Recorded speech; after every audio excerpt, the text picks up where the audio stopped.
سے کوئی مصیبت پہنچتی ہے جو ان کے ہاتھوں نے آگے بھیجا تو بے شک انسان بہت ناشکرا ہے۔ آسمانوں اور زمین کی بادشاہی اللہ ہی کی ہے، وہ پیدا کرتا ہے جو چاہتا ہے۔ یَہَبُ لِمَن یَشَاءُ إِنَاثًا، جسے چاہتا ہے بیٹیاں عطا کرتا ہے۔ یہاں اللہ نے بیٹیوں کو اپنا عطیہ قرار دیا۔ وَيَهَبُ لِمَن يَشَاءُ الذُّكُورَ، اور جسے چاہتا ہے بیٹے عطا کرتا ہے۔ بیٹے بھی نعمت ہیں، بیٹی بھی نعمت ہے، لیکن اللہ نے بیٹوں سے پہلے بیٹی کا ذکر کیا۔ اس کا مطلب ہے بیٹی بڑی نعمت ہے۔ وَلَيْسَ الذَّكَرُ كَالْأُنثَىٰ، اور یقیناً بیٹیاں بیٹوں سے آگے بھی بڑھ سکتی ہیں۔ اصل چیز ہے ایمان اور عمل۔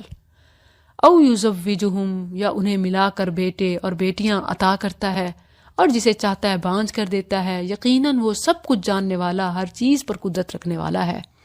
بیٹے بیٹیاں یہ عورت اور مرد کی وجہ سے نہیں بلکہ قدرت کی وجہ سے ہیں۔ اس بنا پر ایک دوسرے کو الزام دینے کے بجائے، خاص طور پر خواتین کو جو الزام دیا جاتا ہے کہ اس کی تو ہیں ہی بیٹیاں، اس کی تو قسمت میں بیٹیاں، یہ تو پیدا ہی بیٹیاں کرتی ہے، یہ بالکل شرعی طور پر یا سائنسی طور پر کسی لحاظ سے درست نہیں ہے۔ وَمَا كَانَ لِبَشَرٍ، اور کسی بشر کے لیے ممکن نہیں کہ اللہ اس سے کلام کرے مگر وحی کے ذریعے یا پردے کے پیچھے سے۔ وحی جیسے نبیوں پہ آتی تھی، پردے کے پیچھے سے جیسے موسیٰ علیہ السلام سے اللہ نے کلام کیا۔ او یرسل رسولا، یا یہ کہ وہ کوئی رسول بھیجے جیسے جبریل اترتا۔ اوحیا، پھر وحی کرے اپنے حکم کے ساتھ جو چاہے، بے شک وہ بے حد بلند کمال حکمت والا ہے۔ اور اسی طرح ہم نے تیری طرف اپنے حکم سے ایک روح کی وحی کی۔ یہاں اللہ نے وحی کو روح قرار دیا۔ کیوں؟ اس لیے کہ حقیقی زندگی اسی کے ذریعے سے حاصل ہوتی ہے۔ یہ حقیقی روح ہے، دل کی زندگی بھی اور آخرت کی زندگی بھی اسی وحی سے ہے، تو وحی کو روح قرار دیا۔ یہ وحی قرآن بھی ہے اور حدیث بھی۔ ما کنت تدری، تو نہیں جانتا تھا کہ کتاب کیا ہے اور نہ یہ کہ ایمان کیا ہے، اور لیکن ہم نے اسے ایک ایسی روشنی بنا دیا جس کے ساتھ ہم اپنے بندوں میں سے جسے چاہتے ہیں راہ دکھاتے ہیں، اور بلا شبہ تو یقیناً سیدھے راستے کی طرف رہنمائی کرتا ہے، اس اللہ کے راستے کی طرف کہ جو کچھ آسمانوں میں ہے اور جو کچھ زمین میں ہے اسی کا ہے۔ الا الی اللہ تصیر الامور، سن لو تمام معاملات اللہ ہی کی طرف لوٹتے ہیں۔ سورۃ الزخرف مکی سورت ہے۔ زخرف سونے کو کہتے ہیں، گولڈ۔ اسی طرح گولڈ کوٹڈ بات بھی ہوتی ہے اور مکان بھی ہو سکتا ہے، یعنی چیز، بات، کچھ بھی۔ اصل میں اس کا مطلب ہوتا ہے چمکنا، دمکنا، گولڈ لک دینا۔ اس صورت میں سونے کے مکان کے لیے زخرفا کا لفظ آیا ہے، جیسے آیت 35 میں ہے۔ اہل مکہ آپ سے مطالبہ کرتے کہ اگر آپ واقعی نبی ہیں تو آپ کو تو سونے کا گھر ہونا چاہیے، وہ زخرفا۔ اللہ نے اس کا جواب دیا کہ وَإِن كُلُّ ذَلِكَ لَمَّا مَتَاعُ الْحَيَاةِ الدُّنْيَا، کہ اگر اور بھی بہت کچھ مل جاتا نا تو پھر بھی تم ماننے والے نہ تھے۔ متقین کے لیے تو آخرت ہی سب کچھ ہے، جبکہ نہ ماننے والے دنیا کو ہی جنت سمجھ بیٹھے ہیں۔ بسم اللہ الرحمن الرحیم۔ حامیم، اس کتاب کی قسم جو کھول کر بیان کرنے والی ہے، بے شک ہم نے اسے عربی قرآن بنایا تاکہ تم سمجھو۔ کیوں؟ اس لیے کہ سامنے والے عربی بولنے والے تھے، اور مزید یہ کہ باقی دنیا کے لیے، اجمیوں کے لیے بھی عربی زبان سمجھنا یا عربی زبان سے ٹرانسلیٹ کرنا یہ بہت آسان ہے۔ اسی لیے اللہ نے اس کو قرآناً عربیّا اتارا، لعلکم تعقلون۔ وَإِنَّهُ فِي أُمِّ الْكِتَابِ، اور بے شک وہ ہمارے پاس اصل کتاب میں یعنی لوح محفوظ میں یقیناً بہت بلند کمال حکمت والا ہے۔ تو کیا ہم تم سے اس نصیحت کو ہٹا لیں اعراض کرتے ہوئے، اس وجہ سے کہ تم حد سے بڑھنے والے لوگ ہو، یعنی تم نہیں مانتے، نہیں سننا چاہتے، اسی لیے کیا قرآن کا حکم ہم ہٹا لیں، واپس لے لیں اس کتاب کو؟ اور کتنے ہی نبی ہم نے پہلے لوگوں میں بھیجے اور ان کے پاس کوئی نبی نہیں آتا تھا مگر وہ اس کا مذاق اڑاتے تھے، تو ہم نے ان سے زیادہ سخت پکڑ والوں کو ہلاک کر دیا، اور پہلے لوگوں کی مثال گزر چکی۔ اور بلا شبہ اگر تو ان سے پوچھے کہ آسمانوں کو اور زمین کو کس نے پیدا کیا، تو یقیناً ضرور کہیں گے انہیں سب پر غالب، سب کچھ جاننے والے نے پیدا کیا ہے۔ وہ جس نے تمہارے لیے زمین کو بچھونا بنایا اور اس میں تمہارے لیے راستے بنائے تاکہ تم راہ پاؤ، اور وہ جس نے آسمان سے ایک اندازے کے ساتھ پانی اتارا، پھر ہم نے اس کے ساتھ ایک مردہ شہر کو زندہ کر دیا، اسی طرح تم نکالے جاؤ گے۔ اور وہ جس نے سب کے سب جوڑے پیدا کیے اور تمہارے لیے وہ کشتیاں اور چوپائے بنائے جن پر تم سوار ہوتے ہو تاکہ تم ان کی پیٹھوں پر جم کر بیٹھو، پھر اپنے رب کی نعمت کو یاد کرو، یعنی دعا وغیرہ، جب ان پر جم کر بیٹھ جاؤ اور کہو سبحان الذی سخر لنا ھذا وما كنا له مقرنین وَإِنَّا إِلَىٰ رَبِّنَا لَمُنْقَلِبُونَ۔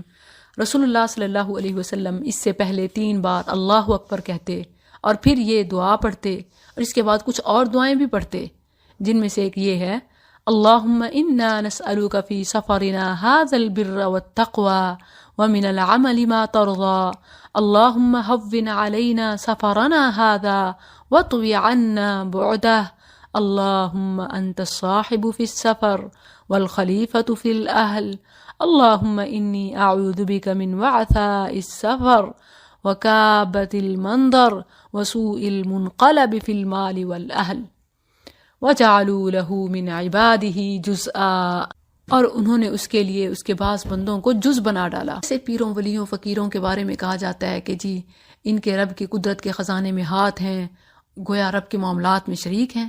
ان الانسان لکفور مبین، بے شک انسان یقیناً صریح ناشکرا ہے۔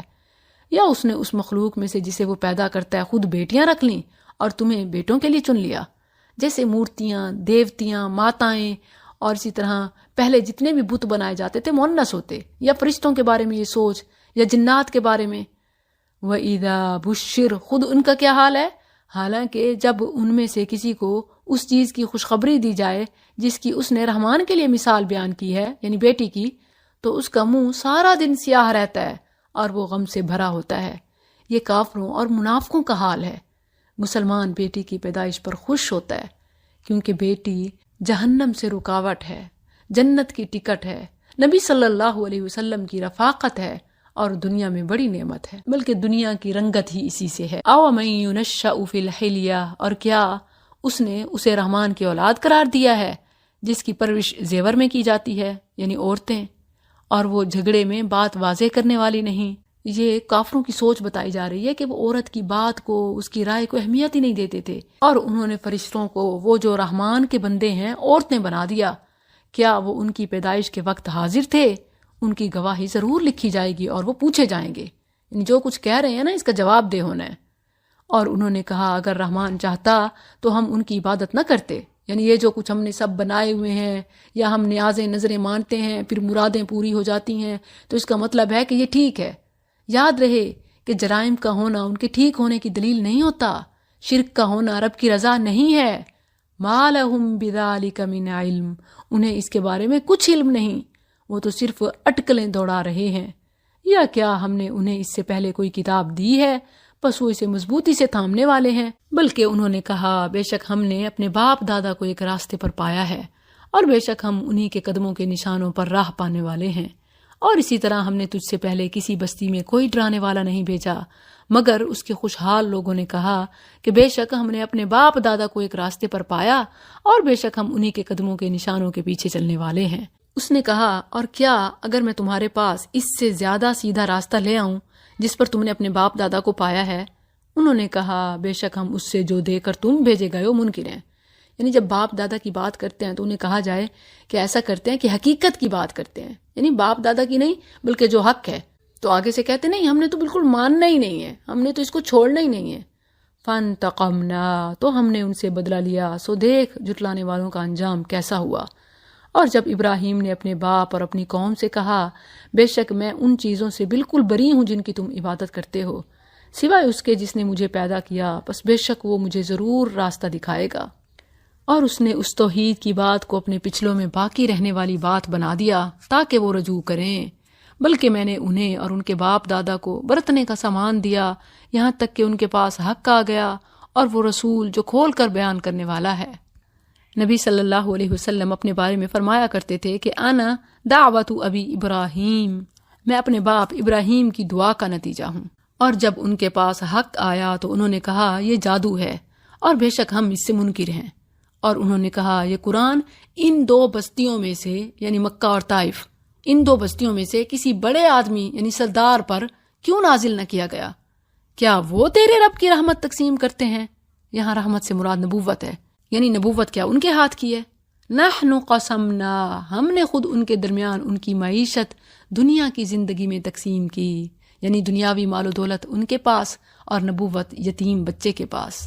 بعضهم فوق بعض، اور ان میں سے بعض کو بعض پر درجوں میں بلند کیا تاکہ ان کا بعض کو تابع بنا لے. اور تیرے رب کی رحمت ان چیزوں سے بہتر ہے جو وہ جمع کرتے ہیں. یعنی دنیا کا مال و متاع یہ دنیا کے نظام کے لیے ہے. کسی کو تھوڑا دیا تو اس کو مزدور بنایا، کسی کو مالک بنایا تو اس سے کام کروایا. یہ فیکٹری ورکر سے اونر تک یہ پورا ایک دنیا کا نظام چلانے کے لیے اللہ کسی کو تھوڑا زیادہ دیتا ہے. جبکہ نبوت کی پیروی تو آخرت کی بہتری یعنی جنت تک پہنچانے والی ہے. وَرَحْمَةُ رَبِّكَ خَيْرٌ مِّمَّا يَجْمَعُونَ. اور اگر یہ نہ ہوتا کہ سب لوگ ایک ہی امت ہو جائیں تو یقیناً ہم ان لوگوں کے لیے جو رحمان کے ساتھ کفر کرتے ہیں ان کے گھروں کی چھتیں چاندی کی بنا دیتے اور سیڑھیاں بھی جن پر وہ چڑھتے ہیں، اور ان کے گھروں کے دروازے اور تخت بھی جن پر وہ تکیہ لگاتے ہیں چاندی کے بنا دیتے اور سونے کے. وَزُخْرُفًا وَإِن كُلُّ ذَلِكَ لَمَّا مَتَاعُ الْحَيَاةِ الدُّنْيَا. اور یہ سب کچھ دنیا کی زندگی کے سامان کے سوا کچھ نہیں. یہی آیت ہے جس کی بنا پر سورت کا نام الزخرف ہے. سونے کے گھر کا مطالبہ او بیت من زخرف او ترقى فی السماء وہ رسول اللہ کے لیے بھی کرتے اور خود اپنے لیے بھی، کہ اچھا اگر مسلمان کامیاب اور سچے ہیں تو پھر یہ غریب غربا کیوں ہیں، ان کے سونے کے گھر کیوں نہیں ہیں؟ تو یہاں مفصل اس کا جواب ہے. وَالْآخِرَةُ عِنْدَ رَبِّكَ لِلْمُتَّقِينَ. اور آخرت تیرے رب کے ہاں متقی لوگوں کے لیے ہے. اور جو شخص رحمان کی نصیحت سے اندھا بن جائے ہم اس کے لیے ایک شیطان مقرر کر دیتے ہیں، پھر وہ اس کے ساتھ رہنے والا ہوتا ہے، اور بے شک وہ ضرور انہیں اصل راستے سے روکتے ہیں. جو نافرمانی کے کام کرتا ہے اللہ اس پر شیطان کو حاوی کر دیتا ہے، یہ بطور سزا ہوتا ہے. اور جو نیکی کے کام کرتا ہے اللہ شیطانی طاقتوں کو اس سے ہٹا دیتا ہے. وَإِنَّهُمْ لَيَصُدُّونَهُمْ. اور بے شک وہ ضرور انہیں اصل راستے سے روکتے ہیں اور یہ سمجھتے ہیں کہ بے شک وہ سیدھی راہ پر چلنے والے ہیں. یہاں تک کہ جب وہ ہمارے پاس آئے گا تو کہے گا اے کاش بینی و بینک بعد المشرقین فبئس القرین. میرے درمیان اور تیرے درمیان 2 مشرقوں کا فاصلہ ہوتا، بس وہ برا ساتھی ہے. دنیا میں جن کے بغیر دنیا کو ادھورا سمجھتے ہیں ساری حرام کاریوں میں، روز قیامت کہے گا کہ کاش میرے اور اس کے درمیان 2 مشرقوں کی دوری ہوتی. 2 مشرقوں سے مراد مشرق اور مغرب ہے. دونوں کو مشرقین کہا گیا ہے. یہ عام ہے، جیسے ابو بکر و عمر رضی اللہ عنہما کو عمرین کہا جاتا ہے، کھجور اور پانی کو اسودین کہا جاتا ہے. اور اسی طرح سردیوں کا مشرق اور گرمیوں کا مشرق اور ہوتا ہے، تو اس بنا پر مشرقین اور مغربین آتا ہے. لن ينفعکم. اور آج یہ بات تمہیں ہرگز نفع نہ دے گی جبکہ تم نے ظلم کیا کہ بے شک تم سب عذاب میں شریک ہو. پھر کیا تو بہروں کو سنائے گا یا اندھوں کو راہ دکھائے گا اور ان کو جو صاف گمراہی میں پڑے ہیں؟ بس اگر کبھی ہم تجھے لے ہی جائیں تو بے شک ہم ان سے انتقام لینے والے ہیں، یا ہم واقعی تجھے وہ عذاب دکھا دیں جس کا ہم نے ان سے وعدہ کیا ہے تو بے شک ہم ان پر پوری قدرت رکھنے والے ہیں. بس تو اس کو مضبوطی سے پکڑے رکھ جو تیری طرف وحی کیا گیا ہے، یقیناً تو سیدھے راستے پر ہے. اور بلا شبہ وہ یقیناً تیرے لیے اور تیری قوم کے لیے ایک نصیحت ہے، اور ان قریب تم سے پوچھا جائے گا. اور ان سے پوچھ جنہیں ہم نے تجھ سے پہلے اپنے رسولوں میں سے بھیجا، کیا ہم نے رحمان کے سوا کوئی معبود بنائے ہیں جن کی عبادت کی جائے؟ اور بلا شبہ یقیناً ہم نے موسیٰ کو اپنی نشانیوں کے ساتھ فرعون اور اس کے سرداروں کے پاس بھیجا، تو اس نے کہا بے شک میں تمام جہانوں کے رب کا بھیجا ہوا ہوں.